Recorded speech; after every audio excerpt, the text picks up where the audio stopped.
Everybody, এ হচ্ছে আমার বন্ধু, সারাক্ষণও আমার সঙ্গেই রয়েছে। ও থাকা মানে কোনো জঙ্গলি জানোয়ার আসবে না, সেটা নিশ্চয়তা। ও থাকা মানে কোনো জঙ্গলি যদি কেউ আসে, ও আমাকে সচেতন করে দেবে।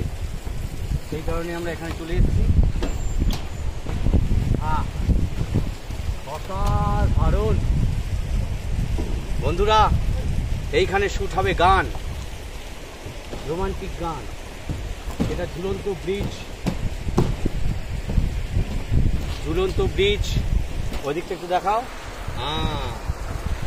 এদিকটা একটু দেখাও, আমার বন্ধুকে দেখাও।